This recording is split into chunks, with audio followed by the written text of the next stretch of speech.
ಕರ್ನಾಟಕದಲ್ಲಿ ಗೋಮಾಂಸ ನಿಷೇಧ ಅಂತೀರಿ, ಗೋಮಾಂಸ ತಿನ್ನಬಾರ್ದು ಅಂತೀರಿ, ಗೋವಾದಲ್ಲಿ ತಿನ್ನಿ ಅಂತೀರಿ, ಕೇರಳದಲ್ಲಿ ತಿನ್ನಿ ಅಂತೀರಿ, ಅಸ್ಸಾಮಲ್ಲಿ ತಿನ್ನಿ ಅಂತೀರಿ, ಸ್ಟೇಟ್ ಅಲ್ಲಿ ಇಂಡಿಕೇಟೆಡ್ ದಾವಣಗೆರೆ ಅಲ್ವಾ ಬಿಜೆಪಿ ಗೋಯಿಂಗ್ ಟು ವಿನ್ ಕಂಡ್ರೆ ಸರ್. 3,000 ಇದೆಯಲ್ಲ, ನಾನು ಒಂದು ವಿಷಯ ಹೇಳ್ತೀನಿ. ಇವತ್ತು ಯಾಕೋ ಮಹೇಶ್ ಸರ್ ಭವಿಷ್ಯ ಎಲ್ಲ ಸರಿ ಆಗ್ತಾ ಇದೆ, ಹೀಗಾಗಿ ನಾನು ಅದ್ರ ಬಗ್ಗೆ ಏನು ಕೌಂಟರ್ ಅಟ್ಯಾಕ್ ಮಾಡೋದಕ್ಕೆ ಇಷ್ಟಪಡಲ್ಲ, ಯಾಕಂದ್ರೆ ಉಲ್ಟಾ ಹೊಡೆದ್ರೆ ಕಷ್ಟ ಅಂತ. ಯಾಕಂದ್ರೆ ಅವ್ರ ಪ್ರೊಡಿಕ್ಷನ್ ಎಲ್ಲ ನಾನು ನಿಮ್ಗೆ ಹೇಳಿದ್ದೀನಿ, ಮೊನ್ನೆ ಬಂದಿದ್ದಮ್ಮ, ಇವ್ರಿಗೆ ಬಂದಿದ್ದೆ, ಮೊನ್ನೆ ಬಂದಾಗ ಇವರೆಲ್ಲರೂ ವಿರೋಧ ಮಾಡಿದ್ರು. ನಾ ಹೇಳಿದೆ ನೀವಿದ್ದೀರಲ್ಲಮ್ಮ, ತಮಿಳ್ನಾಡಲ್ಲಿ ಹಿಂಗೆ ಆಗತ್ತೆ, ಪಶ್ಚಿಮ ಬಂಗಾಳದಲ್ಲಿ ಹೇಳಿದ್ದೀರಲ್ವಾ ನಿಮ್ಗೆ, ನಾ ಹೇಳಿದ್ದೀನಿ, ಗೊತ್ತೈತೇನೆ ಸರ್. ಫಸ್ಟ್ ಟೈಮ್ ಡಿಬೇಟ್ ಅಲ್ಲಿ ನಾನು ಮಹೇಶ್ ಸರ್ ಒಂದು ಸಹಮತಕ್ಕೆ ಬಂದಿದೀವಿ, ಅದರ್ವೈಸ್ ನಮ್ಮಷ್ಟು ಯಾರು ಕಿತ್ತಾಡಲ್ಲ. ಸೊ ಈ ಫಸ್ಟ್ ಟೈಮ್ ಗೇಮೇ ಅವ್ರದ್ದು, ಅಂಪೈರ್ ಅವ್ರದ್ದು, ಆಟ ಅವ್ರದ್ದು, ಸ್ಟೇಡಿಯಂ ಅವ್ರದ್ದು, ಪ್ಲೇಯರ್ ಅವರೇ. ಇನ್ನು ಪ್ರಿಡಿಕ್ಷನ್ ತುಂಬಾ ಈಸಿ ಅಲ್ವಾ ಸರ್? ಸರ್ ಆಯ್ತು ಹಂಗಾದ್ರೆ ಸರ್ ಈಗ ಬಂದ್ಬಿಡೋಣ, ರಾಜ್ಯಕ್ಕೆ ಬಂದ್ಬಿಡೋಣ ಸರ್. ಪ್ರೊಡಿಕ್ಷನ್ ಏನು ದಾವಣಗೆರೆದು? ಈ ಇಂಡಿಕೇಶನ್ ನೋಡ್ತಂದ್ರೆ BJP going to win. And Bagalkot ಒಂದ್ ವಿಷಯ ಹೇಳ್ತೀನಿ ಕೇಳಿ, ಏನು ಅಂತಂದ್ರೆ ಬಾಗಲಕೋಟೆ ದಾವಣಗೆರೆಯಲ್ಲಿ ಚರ್ಚೆ ಮಾಡಬೇಕಾಗಿರ್ತಕ್ಕಂಥದ್ದು ಮೇನ್ ಫೋಕಸಿಂಗ್ ಪಾಯಿಂಟ್ ಏನಂತಂದ್ರೆ ಕಾಂಗ್ರೆಸ್ ಇಂದ ಮುಸ್ಲಿಮರು ದೂರ ಹೋಗ್ತಿರುವಂತದ್ದು.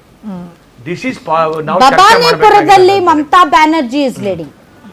ಭವಾನಿಪುರದಲ್ಲಿ ಮಮತಾ ಬ್ಯಾನರ್ಜಿ ಇಸ್ ಲೀಡಿಂಗ್. ದಾವಣಗೆರೆಯಲ್ಲಿ ಇದು ಅಲಾರಂ ಹೆಂಗೋ ಕಾಂಗ್ರೆಸ್ ಇಂದ ಅದು ಒಳ್ಳೆ ದಿನ ಬರಬೇಕು, ಈ ದೇಶದ ಮುಸಲ್ಮಾನರಿಗೆ ಅರ್ಥ ಆಗಬೇಕು, ತಮ್ಮ ಮತವನ್ನಾಗಿ ಮಾತ್ರ ನಿಮ್ಮನ್ನು ಸ್ವೀಕಾರ ಮಾಡ್ತಿರೋದು. It's not positive vote for BJP. It's a negative vote. Negative vote. ನಿಮ್ಮನ್ನ ನಂಬಿ ಮತ ಹಾಕಿದ್ದಲ್ಲ. Truth will prevail. ಸರ್ ನಿಮ್ಮನ್ನ ನಂಬಿ ಮತ ಹಾಕಿದ್ದಲ್ಲ, ನಿಮ್ಮನ್ನ ನಂಬಿ ಮತ. It's a negative vote. ಅಲ್ಲಮ್ಮ, ಇದು ದೇಶದ ಪೂರ್ತಿ ಇದೇ ಟ್ರೆಂಡ್ ಆಗ್ಲಿ. ಮುಸಲ್ಮಾನರ ಹತ್ರ ನಾನು ಕೇಳ್ಕೊಳ್ಳೋದೇನಂದ್ರೆ, ನೀವು ಕಾಂಗ್ರೆಸ್ಸಿಗೆ ನಿಮ್ಮನ್ನ ಬೆನ್ನಿಗೆ ಯಾವತ್ತು ಚೂರಿ ಹಾಕೋರು, ನಿಮ್ಮನ್ನ ಗುಜರಿ ಕೆಲಸಕ್ಕೆ, ಹಳೆ ಪೇಪರ್ ಕೆಲಸಕ್ಕೆ, ಯಾವ ಕೈನಲ್ಲಿ ನಿಮ್ಗೆ ಲ್ಯಾಪ್ಟಾಪ್ ಕೊಡ್ಬೇಕಾಯ್ತು ಆ ಕೈನಲ್ಲಿ ಒಂದು ಟಿಕೆಟ್ ಕೊಡದೇ ಇರೋರು ಅಲ್ಲ, ಒಂದು ಟಿಕೆಟ್ ಕೊಡದೇ ಇರೋರು ಏನ್ ಭಾಷಣ ಹೊಡಿತೀರಾ ಸರ್ ನೀವು? ಬಾಗಲಕೋಟೆಯಲ್ಲಿ ಶುರುವಾಯ್ತಾ ಆಲ್ರೆಡಿ ಕಾಂಗ್ರೆಸ್ ಸೆಲೆಬ್ರೇಷನ್? ಹೌದಾ? ಊರಿಗೆ ಮುಂಚೆನೆ ನಾಮಪತ್ರ ಸಲ್ಲಿಸಿದ್ರು, ಊರಿಗೆ ಮುಂಚೆನೆ ಸೆಲೆಬ್ರೇಷನ್ ಮಾಡ್ತಾ ಇದ್ದಾರೆ. 4 ಸುತ್ತಲ್ಲಿ ಮುನ್ನಡೆ ಕಾಯ್ದುಕೊಂಡಿದೀವಿ ಅನ್ನುವಂತ ಸೆಲೆಬ್ರೇಷನ್ ಕಾಂಗ್ರೆಸ್ ಕಾರ್ಯಕರ್ತರಿಂದ ಆಗ್ತಾ ಇದೆ.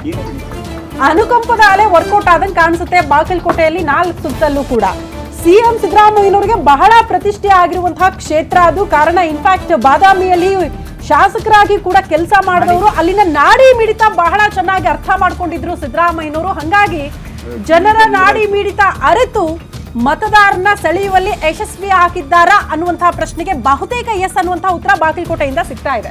ಸೆಂಚುರಿ ಬಾರಿಸಿದ ವಿಜಯ್, ಸೆಂಚುರಿ ಬಾರಿಸಿದ ವಿಜಯ್. ನಾನು ಅನ್ಕೊಂಡೆ ನರ್ವಸ್ 90 ಆಗ್ತಾರಾ, ಸೆಂಚುರಿ ಬಾರಿಸ್ತಾರಾ, ಪ್ರಶಾಂತ್ ಕಿಶೋರ್ ಆಗ್ತಾರಾ ಅನ್ನುವಂತ ಪ್ರಶ್ನೆಗೆ ಇಲ್ಲ ಅನ್ನುವಂತ ಉತ್ತರ ಸಿಗ್ತಾ. ಪ್ರಶಾಂತ್ ಕಿಶೋರ್ ಅಲ್ಲ, ಅವರು ಆಮ್ ಆದ್ಮಿ ಪಾರ್ಟಿಗಿಂತನೂ ಒಂದು ಹೆಜ್ಜೆ ಮುಂದೆ ಹೋಗ್ಬಿಟ್ಟಿದ್ದಾರೆ ಅಂತ.